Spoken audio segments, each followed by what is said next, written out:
Hello, hello, hello. This is Tooth Be Told, Dr. Kyo Dumpert. And this is Dr. Walter Aka. How you guys doing today? We have two very special guests. We have Melissa and we have Hillary. They are both, I want to say, hygienists, but transitioned to another profession field. And Kyle and I we were talking about this on, I think 2 episodes ago. We were talking about basically how dentistry has changed, how it's become very much of a, you know what, I'm tired of this, I'm done. From the hygienist point of view, from the assistant's point of view, from associate's point of view, hell, I might quit that. We don't know. We're all just getting tired of dentistry, and we're trying to figure out why. We're trying to figure out what's causing hygienists and assistants and associates to leave dentistry. Right. And so you two have actually transitioned out of being full-time hygienists to now doing something else. So I wanted to kind of pick your brains, ask questions, and then maybe get an idea so that, Kyle, we can get better so right. that dentists that are listening can learn from this right. and keep the talent. And so that we don't have to, transition out our hygienists, It's so funny. I actually know a hygienist who is leaving to become a massage therapist. Wow. So this is the stuff that's happening right now. So we wanted to get an idea. So Melissa, please introduce yourself and tell us how long you were practicing hygiene and why you left. Sure. Hi. So I am a dental hygienist from just north of Pittsburgh, and started into the field helping at the front desk, moved into assisting, and then decided that I wanted to go for hygiene.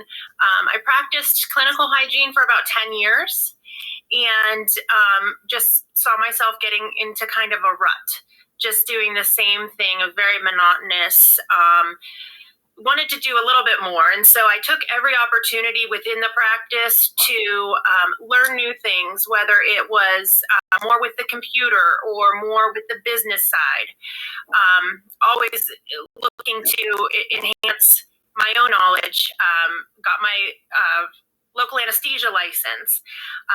Looked into, in Pennsylvania, we have public health dental hygiene practitioners. So always trying to get more letters behind my name, get more experience in different things, because I just didn't know where life would take me.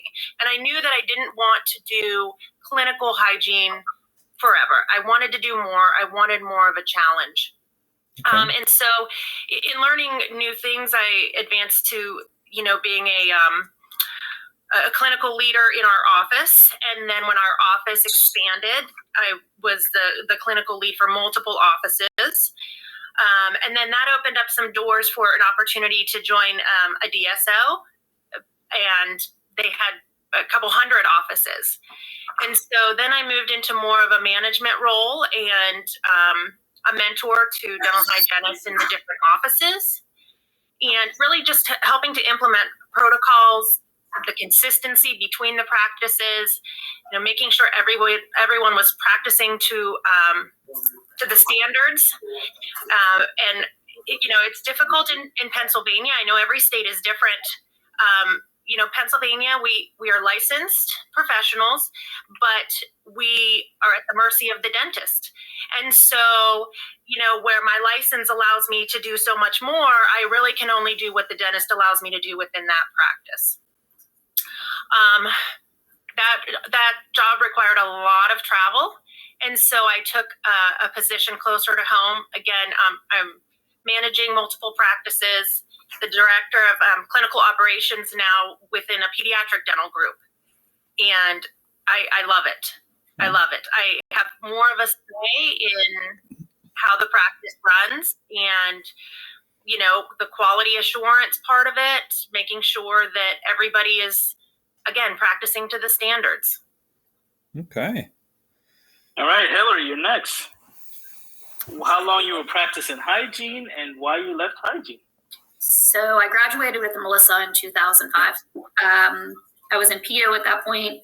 I moved to family practice for 8 years. After that, I went to government for 2 years. After that, I went to a college for 8 years. And now I recently pulled out of the university full-time and I started doing dental assisting in an oral surgery office. So I did the same thing that Melissa did. I got my bachelor's degree. I got the local anesthesia permit. I got the public health. I got every letter after my name I could possibly get. I took the anesthesia, dental assistant anesthesia boards certification yesterday. I passed it. Yay! So I have that now. And hygiene gets very monotonous, like she said. And I went from family practice, pedo, government, underprivileged, to a school to teach. I even dabbled in research, and now I went back into dental assisting. It's just hygiene it's the same thing over and over again. And I know you two dentists are going to be very angry at what I'm about to say. No. We are listeners. Melissa knows what's about to come out of my mouth. Listen. This is therapy session, right? Yes. We are not here to judge. I got a pen even. Look at this. I'm professional. Yes. I have a pen. So we're listeners. Go ahead. I think dentists are very hard to work with.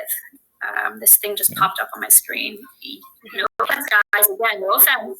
You guys are hard to work for. Not the friendliest, not the nicest. Demands are the hardest. The ones that the jobs are constantly recurring are because the dentists are jerks. If you have a great staff, you'll notice that your staff never leaves. And it's because you're a decent person and you're fun to work with, and the demands aren't, enough to, it's good. But again, it's you guys. Like, I listened to your podcast a couple days ago. Again, I listened to it. Kyle, I love the way you think. You little humble guy. I love the way you think. Tell Walter he can learn some stuff. Yes. I'm learning how to take a compliment right now. I think that is an office. You guys push team. We're a team, right? We're a team when we do what you want to do. But when it comes down to our paychecks, right, Melissa, we're no longer a team. Where did team playing go? Because there's team for everything except for my paycheck. My paycheck does not scream team. But your paycheck, doctors, screams me. I'm in charge. There's no I in team.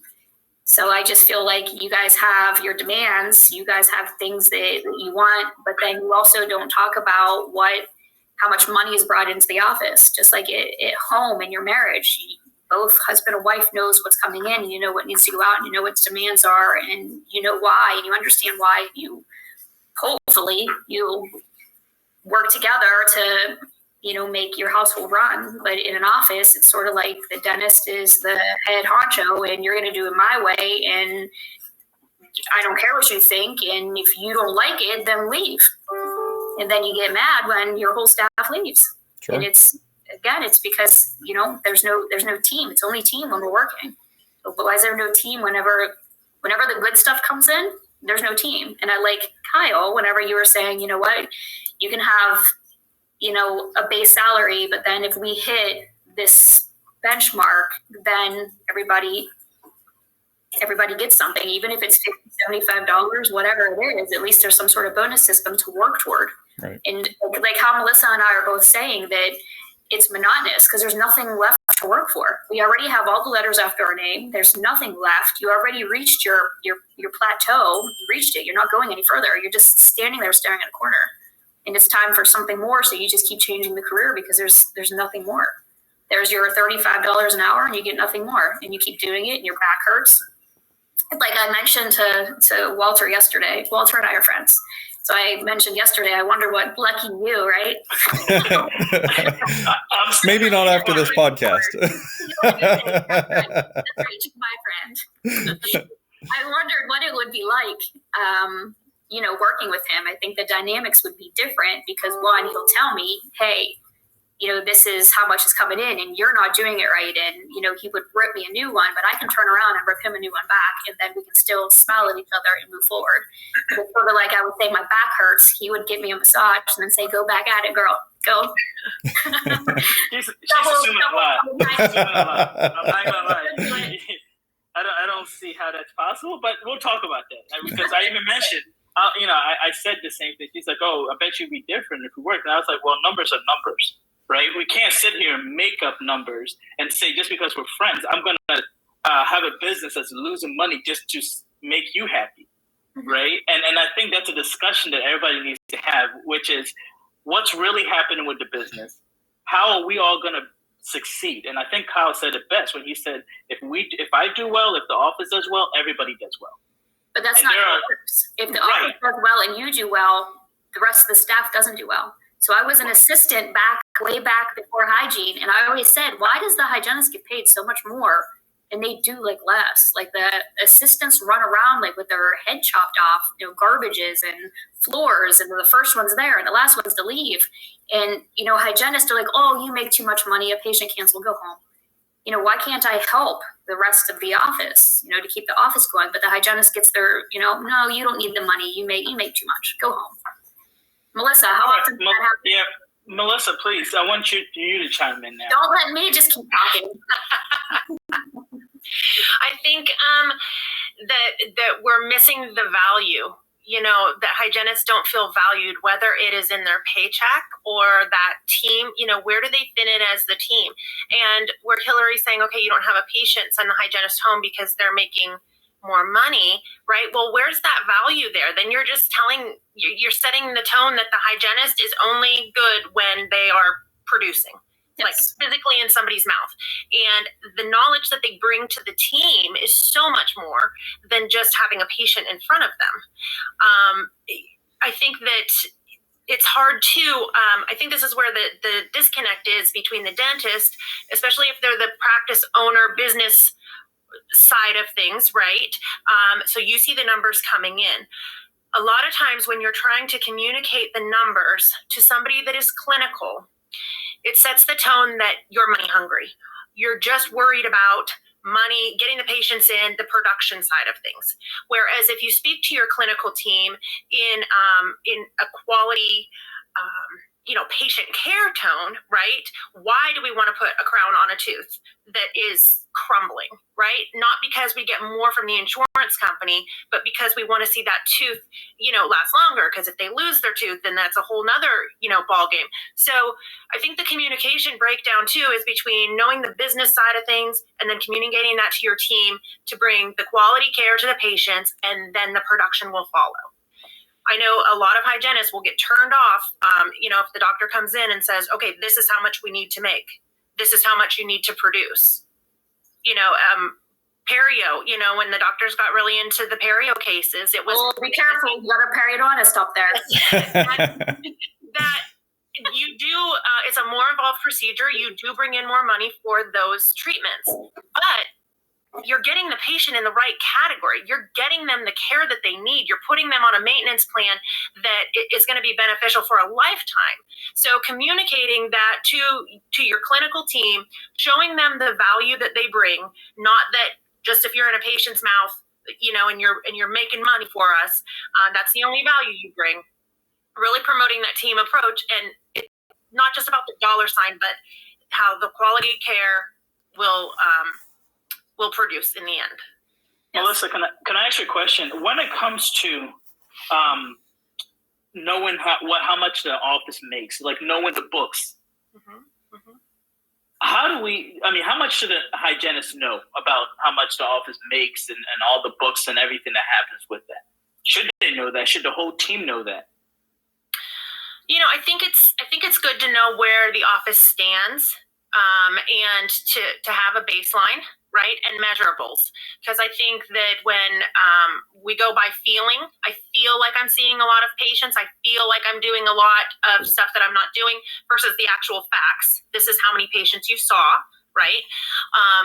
Then we can set goals based on those numbers. But I don't think that focusing solely on the numbers is is the direction that you should go with the team, but knowing where they stand. Setting team goals too. Again, it doesn't have to be, I mean, we associate it with what's in our paycheck, because that is kind of the mindset that, you know, if the doctor's worried about what money's coming in for me, then your team's kind of going to be worried about, well, what am I getting? What money's coming in for me? So maybe setting team goals as things for the office, right? Hey, we have a wish list. We'd really like to get a new Cavitron. We'd really like to get some saddle stools for the hygienist. So finding out what your team wants, and then it doesn't have to fall in their paycheck, right? Because they're seeing it. Hey, guys, we did a great job. We hit our goals last month. We're going to upgrade to the new Cavitron. We're going to get this. We're going to get that for the office. And so then they're seeing it come back to them in not just money. Yeah. What's crazy though is on the Facebook pages, I don't know if you guys are on them, but the hygiene Facebook pages, it'll be pictures of a hygienist taking all these pictures of all these new instruments she got. And she's so excited over new instruments. She's like, it's Christmas time because we got some new scalers, you know? And it is, you know, it makes her better at her job, but it's also making her feel like she's worthy of some new scalers. And she's worthy of a new Cavitron, and she's worthy of the best stuff that is out there. It's like some of the offices in you know, Walter, you know what I'm talking about, and some of the places that we've been together, there's no new stuff. There's nothing new. So why don't we have, there's new technology, why do we not have it? Why are we not trying it? Why are we not educated on it? Why are you not putting your arm around your hygienist saying, hey, there's a new laser, or there's a new Cavitron out. Why don't we give it a try? Why don't we go to this CE together? Right. Why don't we do something to make this office better? So all these problems, and I agree with you that dentists create all of these problems for themselves. They feel like they need to be busy, so they sign up. I love you. I think a lot about these things. There's dentists create the problems because they want to be busy, so they sign up with all the insurance companies. When you sign up with the insurance companies, you take a hit financially, whether it's 40, 50, 60% write-off of anything that you're doing. And at a certain point, you're now paying for that patient to come in the door because you're not making money. If you have to pay a hygienist $35, $40, depending on the area, anywhere from $30, $40 an hour, and that insurance company is only reimbursing you $35 for a pro fee, you're not making money at that point. So one, it's self-inflicted from the dentist because they're signing up for a plan where they're not able to pay the hygienist what she's worth. Or you have to sacrifice the speed. You have to double the speed to see double the patients to make that a profitable situation. And if a hygienist is motivated to do assisted hygiene where she can see double the patients and have an assistant that's dedicated to helping her out, there's a possibility. There's a business mindset to make that happen with the right motivated person. But you also have to be the dentist that is willing to support your team. Like you said, if the dentist isn't willing to give the hygienist the instruments to do their job, then how is that dentist supposed to expect a good result when they're not even providing the right instruments and tools to be able to do that job to produce for them or to take care of the patients? So the value has to be in, I value you as a hygienist. I value your skills. I value what you can do to the patient to improve their quality of life. The patient has to see that value as I'm just either going to do what my insurance covers, which is no value at all for the dental team.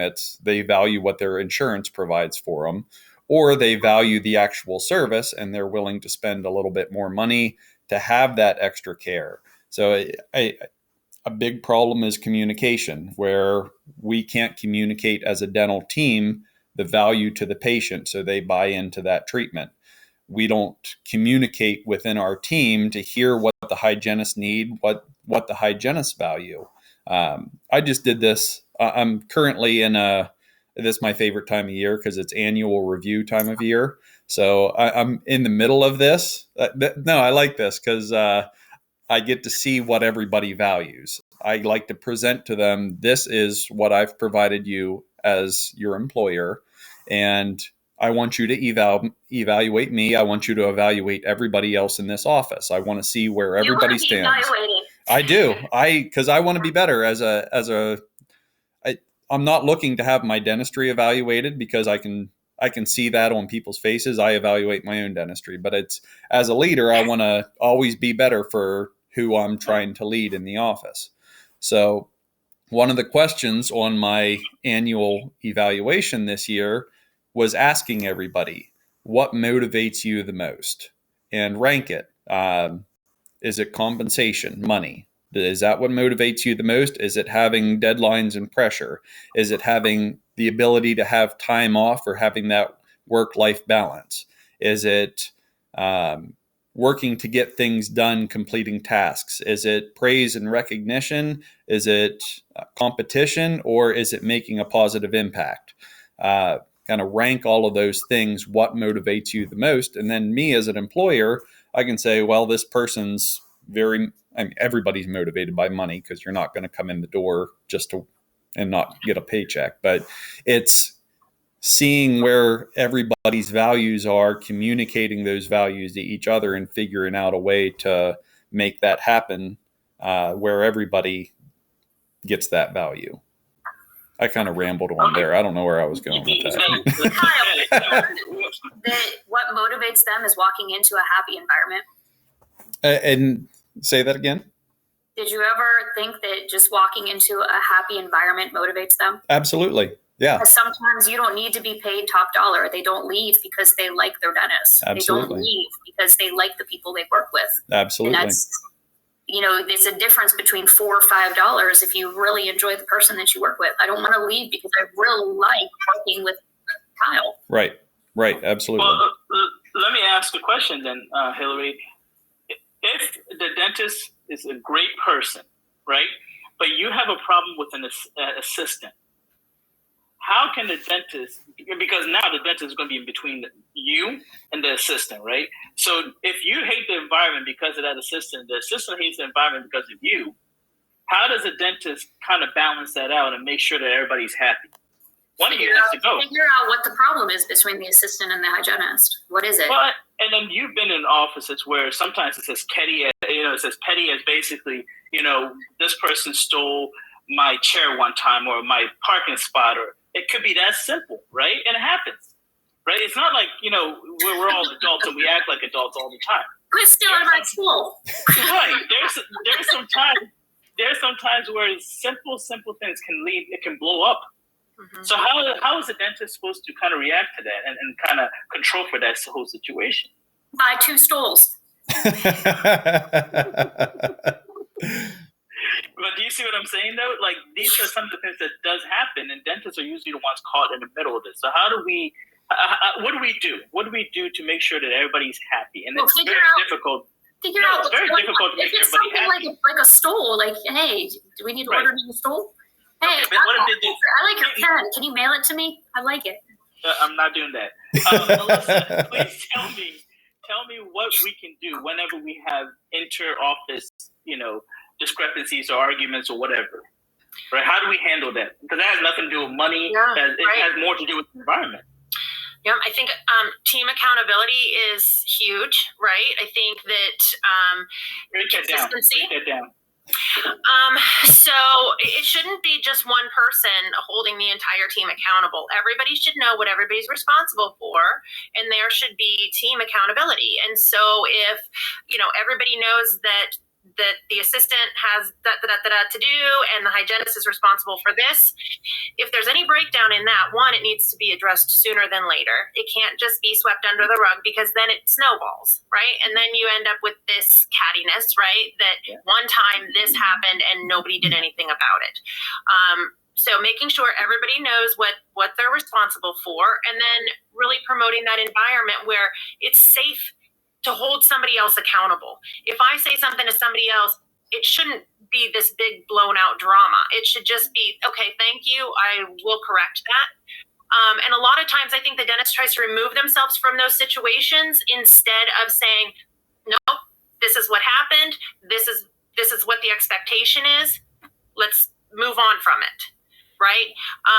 Also, like holding consistency, holding people accountable to the same thing. So if he is used to working with the dental assistant more, right, and not really the hygienist, he wants to keep that dental assistant happy because he's got to work with them in that operatory, patient after patient. But you have to hold them both accountable to the same things. Otherwise it looks like you're taking sides, even though it's not intentional. You don't mean to do that. You're just trying to keep the peace with one and not rock the boat. Right. But sometimes avoiding those conversations and trying to remove yourself from that makes it worse. It's the hygienist, though, is set up to be considered a prima donna. And again, I feel it's from you dentists. Sorry, let us help. So usually the fight, the grovel in the office is between the assistant and the hygienist because everybody has a title. Quit giving titles. We're all together. We're all in this together. We all work together. So as long as you don't give titles to everybody, the hygienist can go over and do the garbage. The hygienist can go and file some charts if you still have charts. The hygienist can call and make some, follow-up phone calls. Usually the hygienist is seeing patients and then told to go home. Or it's the other way around, that the assistant is lazy and only does whatever and the hygienist is left doing everything. Or it's the other way around, that the hygienist is I did want to touch on one thing that Dr. Kyle had said about, when you pay the hygienist, right? And then this is what they're producing. We are not just producing when the patient is in our chair. We're filling your schedule. Right. If you don't have a hygiene schedule, then you're not going to have a very, robust doctor schedule. So relying on your hygienist to have those conversations to tee up that treatment so that when you come in, one, it's more efficient, right? The hygienist has already had the conversation. You're just going in and confirming, yep, we got to do something here. Let's get you scheduled for this. So you have to think about the hygienist's production more than just what they're doing in their chair, because they're bringing so much more to your practice when that patient really gets involved in that treatment. Right. If it's a healthy patient, then are we talking about whitening? Are we talking about other options that are great for healthy patients, right? We know what we need to do with the patients with disease. What options do we have for the patients that are healthy? So really encourage dentists not to focus so much on the actual amount that you're producing in your chair versus the amount you're getting paid. That's an excellent point. Who do you think the patient trusts more, the hygienist or the dentist? Oh, absolutely, the hygienist. Absolutely. So when you say, the hygienist is in there taking intraoral pictures, taking the x-rays and saying, I'm not able to diagnose things, but this is what I see. This is what the doctor generally does in this situation. It's a home run for the dentist to come in, and it empowers the team to say, yes, I trust my team. I believe in the skills that they have. Melissa pointed out that you have a crack in this tooth. I completely agree with her, and I agree that it needs a crown, and you're done. You walk out of the room, you shut your mouth. It's easy on you. The patient builds trust in the hygienist and the dentist because they're working together as a team, and absolutely agree with you there. To piggyback on Melissa, in Kyle, to what you said a couple minutes ago about communication, does the patient able to communicate and what I'm talking about? Yep. Do you have the tools to be able to communicate? It's not just us talking, but do you have an intraoral camera? Yes. Is your hygienist interested in using this intraoral camera? Right. Do you have whitening samples and stuff there? Do you have samples to give to your patient? Right. Do you have sonic fusion? Do you have that there to try to sell these toothbrushes or water picks for perio? And then here's another thing that you could do is have your hygienist, there's a bunch of positions out there, and I would love to do it, to be a rep for water pick. Who else would you want other than the rep working in your office for water pick? So that I could sell you put 2 hours a month into doing a CE, do the CE for the people in your office or your friends, drum up more business for her, and then also she's the one that's representing your office for water pick. It's a win-win there, but you guys have to be able to take a step back and let her grow, and then it'll benefit you guys in the end. One thing that I have heard from several hygienists is I'm not a salesperson. I don't want to sell things. I'm not here to sell things. Well, it feels like you're selling something if you don't believe in it. So you need to listen to your team and listen to what they're recommending on a daily basis. If your hygienist strongly believes in sauna care and that technology, why would you have an Oral-B in the office? It's going to be hard for them to talk to that type of technology. So it does feel like they're selling something if they don't believe in it. So finding out what they recommend, what they stand behind, and the most productive time is the non-productive time. So getting your team there early for a morning huddle, talking about the day, having team meetings, setting expectations. You're meeting with your team now for these annual reviews. Do you have a list, a job description, something that tells them all of their responsibilities? Because you can't hold somebody accountable to something that they never knew they were supposed to be doing. Right. So all of that non-productive time is going to lead to so much more production through the day if you take the time to do that. But a lot of times everybody's tunnel vision that I only want my team here when there is a patient in the chair and when we're producing. You mentioned, both of you mentioned the monotonous work of doing hygiene. You know, you see 8 to 10 to 12 patients a day. You're cleaning their teeth. You're doing perio. If everything else that we've been talking about, you work in a great environment, you have great communication with the team, you're getting paid a fair rate. If all of that stuff was great, would you still be doing clinical hygiene even though it's monotonous?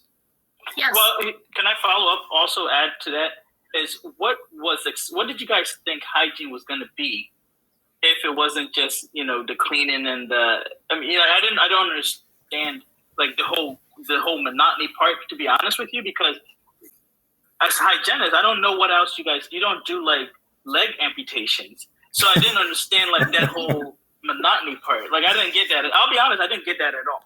And if a dentist told me, "Oh, it's very boring to me," then I would ask him, like, "What did you expect when you graduated dental school or when you graduated hygiene?" So can I ask that question? It's like our hands are tied. Like as hygienists, our hands are tied to whatever you guys want in your office. As Melissa and I didn't start off with people who are quote unquote younger. You're ending up working with people who are older, who they don't want to do intraoral cameras. They don't want to do digital x-rays. They don't want to do a nomad. They don't want to go to CEs. They don't want to invest in your education. They don't want to give you a raise ever. They don't want to get you a saddle stool. They don't. So you're only as good as your dentist wants you to be. Melissa? So the monotony was that?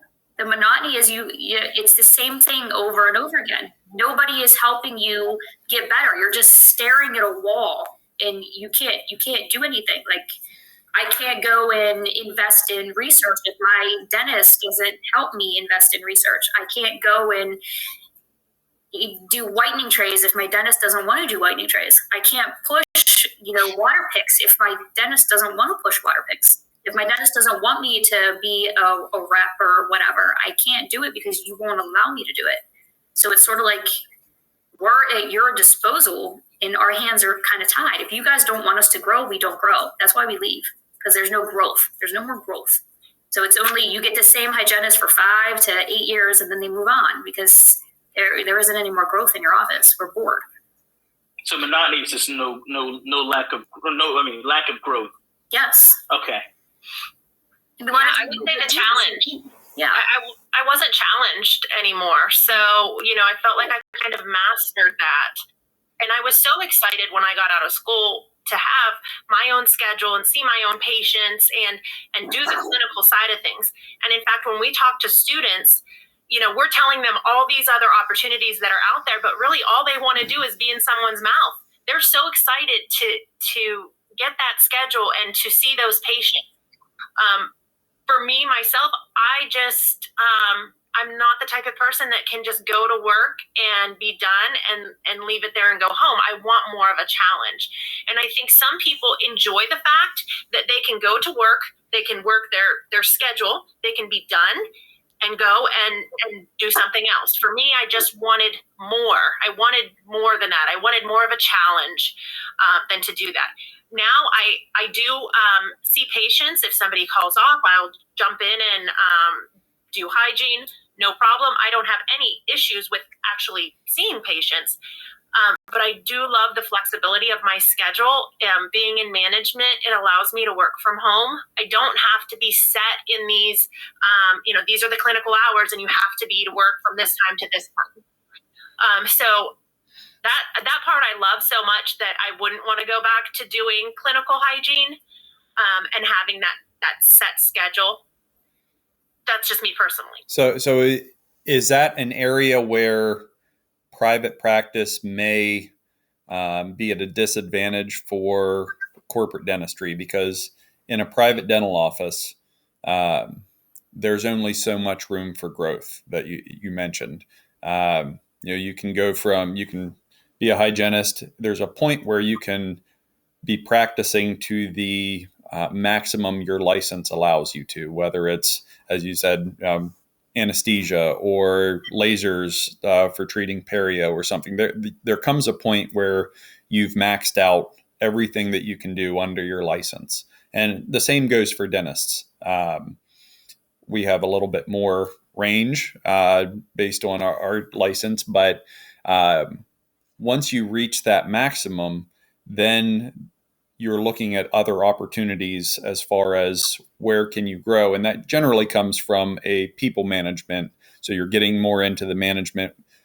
In a dental office, you can move up to, lead hygienist to maybe office manager or some other range there. But in corporate, you have the option to potentially go from office manager to regional manager to higher up that corporate food chain. Where do you think that is just a limitation of a private dental office that we should be talking to people before they get into hygiene school, or while they're in hygiene school? There comes a point where a dental assistant, she's only going to she can max out what she can do with her license, where she's either going to have to decide, do I want to go back to hygiene school or go to hygiene school from being a dental assistant to increase my range? There are dental assistants and hygienists that like it so much they want to go back into dental school and become the dentist. So there is still that range, but inside a private office, as far as employment goes, there is a maximum that you can get as far as a ceiling. And do you think that's one reason people leave private offices? I think it's dependent on the personality of the hygienist and of your team. Some people love the fact that it is a small practice and that, like I said, they have their set hours and they're going to work and they trust everybody in that office. But I think when you have these annual reviews, I think that's a great time to ask your team, what do you want? Like, do you have what you want? What is your goal for the next year? What's your goal for the next 5 years? And then be encouraging of that. Like Hillary said, they can still work in your private practice and maybe they want to get into sales or something. Well, okay, you can do that and this. Like, it doesn't have to be one or the other. So be encouraging of that. Oh, take more courses. Like, you want to know more about the business side of things, take some business courses. So just encouraging your team, they're going to want to stay even when they do have the more education or the more experience. They like the environment that they're in. So yeah, I do think that there is limitations, but you're going to have the whole other side of the spectrum if you go into a DSO or some kind of corporate setting, right? So there's pros and cons to every part of it. So I keep hearing the same thing, right? And I'm playing devil's advocate because Kyle seems to be your favorite, so who cares what I say? But here's the question I have, right? You guys keep mentioning taking CE courses. You keep mentioning buying new lasers and new this and a straddle stool or whatever you guys kept calling it. I still don't even know what this thing is. I'm going to go look it up. You know what I mean? But it sounds wonderful. You know, I might want to buy one. But here's the question that I have for you: where is the money coming from? Right? Most dentists are not good business people. In all honesty, tell me if I'm wrong, Kyle. Anytime here, True. they're not good business people. That's why I think that's why corporations are increasing their hold on dentistry. That's why hospitals became a business more than like small mom and pop shops. We're not good business people. So where are we getting this money to buy all these things that would make you guys happy? Well, and how are you guys going to help in that? Because in the end, you need help, right? You can't sit there and say, because if that was the case, I could go to Kyle and be like, Kyle, I need a new, Lamborghini. You got that, right? Because we're friends. We are friends, so you should buy me a new Lamborghini or take me on a vacation because we're friends. That doesn't exist, right? Kyle would probably slap the taste out of my mouth because he's like, that's stupid, right? So where are we getting this money from? Like, it's great to talk about all the stuff we need and want, but where are we getting the money from? Well, that's where you guys have to figure out what you want for your practice. That's now it's not a team. No, now it's not a team. You basically said we're a team. Then you said now you have to figure it out. So you went from a team to now the dentist has to figure it out. Well, you open the practice. So I'm coming into your practice. So if we want all this stuff, then yes, we work together. But at the end of the day, it's your call. It's you guys have to have the open mind of what you want for your practice and what you want for the people within your practice. If you guys don't have the open mind and you guys aren't there to help support everybody else in your practice, then your practice is going to collapse. So how are you guys going to support the practice? You want new stuff. I do want new stuff. Yeah, how are you going to support the practice? We need to work together. How are we going to support the practice? Well, let's talk about these insurance reimbursements. Talk about what you want for your practice, and let's decide what I want as my goals. Let's decide as a group what we want for this practice. Because if you want to do hygiene, accelerated hygiene or whatever, do we have the room to do accelerated hygiene? Are you going to have the person? Are you going to hire a person to do the accelerated hygiene? If we have a economy like we have now, there's no assistance coming in. So how do you want me to do accelerated hygiene by myself? Are you going to help me? If you help me take these x-rays and wipe down a unit here and there, that would be great because we're a team. I'd like to use some transformational vocabulary on you right now and change that from accelerated hygiene to assisted hygiene. For any dentist, accelerated hygiene sounds like get as many people in and out the door as fast as possible. Assisted hygiene is setting up that system where we can perform at our best, help the patient out the best, have that team or the team support there where the hygienist can perform at her best for the patient. I like your wording. But you and I both know what that is. I think dentists are afraid to invest in things. They invest in things on an emotional level, like I want a new laser because that's going to be fun for me, versus what's the return on investment? Getting those new instruments for your team where they're able to perform a better job. If they have a sharp scaler, they can do a lot better job and a faster job and see more patients versus a dull scaler. Having a Cavitron versus hand scalers, you can really do a lot better job, work faster, see more patients, pay that off. If I bought Walter a Lamborghini, I'd be happy to buy Walter a Lamborghini. Stop. That's what you need to say. Because I know what Walter can produce. So, and if the systems are set up, those are returns on investments, and it goes with taking the business classes, taking the continuing education, not just, I want to learn to do full mouth rehab because I'll do maybe 4 or 5 of those in a year because I think it'd be fun to learn how to do that stuff. Well, you're not going to get the return on investment.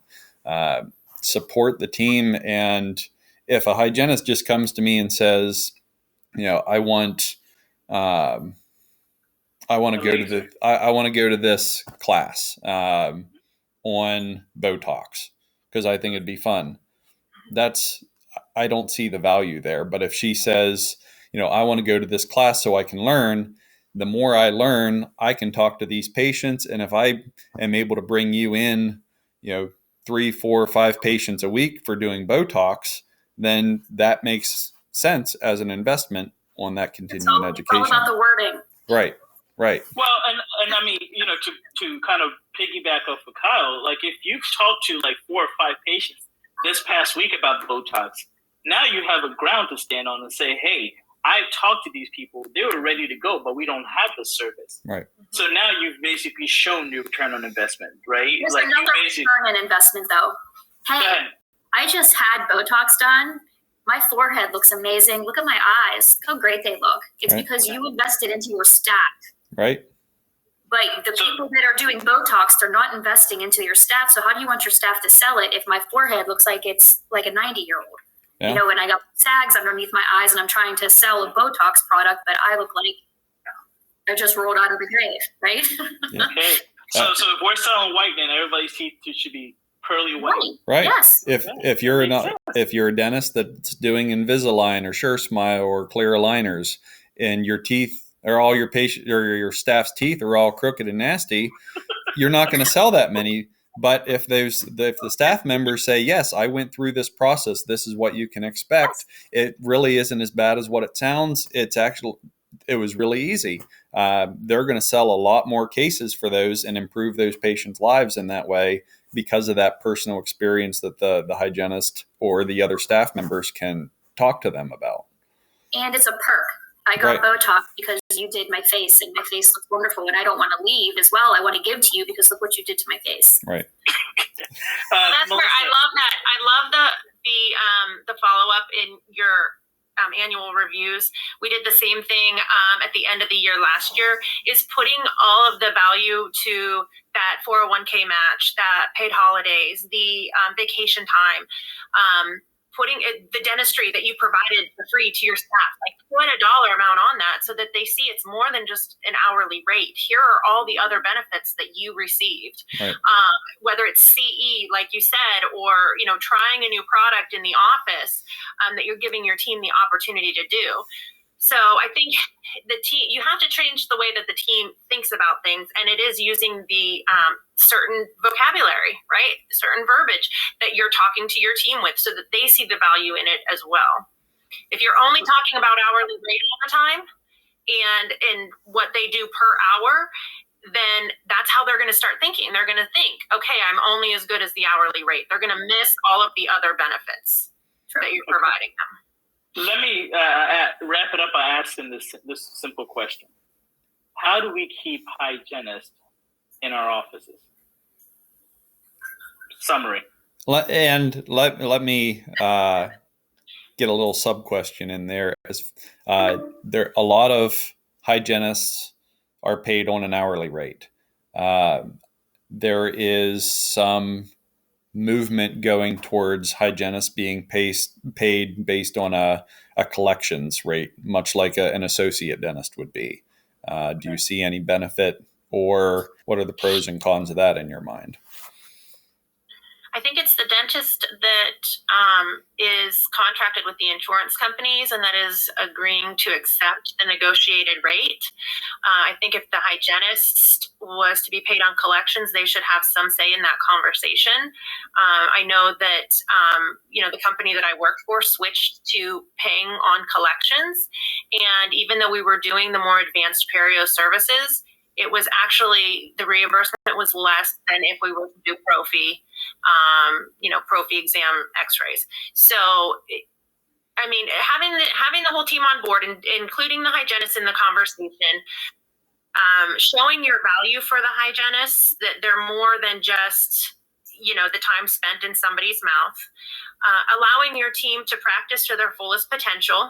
I know that dentists are very, very smart in what they were trained to do. You only had a couple of weeks in hygiene. So recognizing that your hygienist is the specialist in their area, and utilizing their skill set to the fullest. I just think putting the value on your members, that's what's going to keep them in the office. If they have goals outside of dentistry, there's nothing that you can do. You can provide the best practice and the best environment. If they have reached their ceiling with you, you just have to be supportive and accept that. And guess what? They probably hang around with a lot of people that have the same values as they do, and they can recommend somebody to come into the office to take their place. As far as hygiene goes. Hillary, what if you went on? What if we put hygienists on collection base, right? Basically, what you did is what you get versus the hourly, like they are most of them on. And then also, how do we keep hygienists? I think that probably hourly or going below, depending on which office that you work with, if there's a potential for us to make more, then let's pretend it's $35 an hour. You can pay $32 an hour base salary, and you have a potential to make more. I think that would be something to make them strive, but also, like I said earlier, kind of have your arm around them that, hey, let's help you be a better person. What do you want? What do you see with your career? Because we get bored. So what challenges can we do? I think your office can have that wiggle room with the hygienist and the salary if they also have wiggle room with their schedule, wiggle room with their career in general. I think that would be good. What was your other question? No, you answered both of them actually. You actually answered both of them. Okay. Thank you guys. Yeah, thank you. I feel like this was beneficial. I hope dentists listened. I think that's our biggest problem is we talk more than we listen. Yeah. And I hope that everybody was able to get something out of it. And I hope hygienists were also able to get something out of it too. Because it's not just about, well, this doctor is not paying me a lot. It's also what has he or she provided for me outside of my paycheck, right? Because if we were to put you on a 1099, you're an independent contractor, you're paying for your insurance, you're paying for your CE, you're paying for a lot of things that were not showing up in your hourly rate, like Kyle said so eloquently, So we have to think outside of ourselves sometimes, and that goes for dentists, hygienists, and everything. We have to figure out how do we work together as a team and be able to communicate better. I think communication was good, right? Because Kyle, I thought we talked less and listened more. Yeah. I'm proud of myself. I'm going to say this to my wife because I don't think she believes that I talk less and listen more. But this was good. You guys made me look good. Dentists. I always say that communication is not the key; it's comprehension is the key. Okay. Okay. Really? I'm going to steal that one. I'm going to steal that. That was good, actually. I'm going to steal Thank it. you. Thank you, guys. Honestly, thank you. I know you guys have a lot of stuff to do today, and you guys took the time to come on the podcast and tell us how we can be better. So we definitely appreciate you guys a lot. Thank you. You want to wrap it up, Kyle? You're their favorite. So I would just say, as dentists, we look at ourselves as a master of all, not just a jack of all trades, but a master of all trades. And we were trained really good with dentistry, just not everything else. So search out the different consultants that can help you. We're not all business masters. We're not all human resource managers. We can bring in those other types of people into our teams that we can all function better as a group. But don't think that just because you're the doctor, you already know everything and can manage everything on your own. There's a lot of skills that we can learn outside of dentistry that can not only benefit us in the office, but benefit us in our personal life. Yeah. And we can learn from our team too. Absolutely. Absolutely. Thank you guys. Appreciate you guys. Go and enjoy the rest of your day. Yeah. Thank you so much. Thank Bye, you. guys.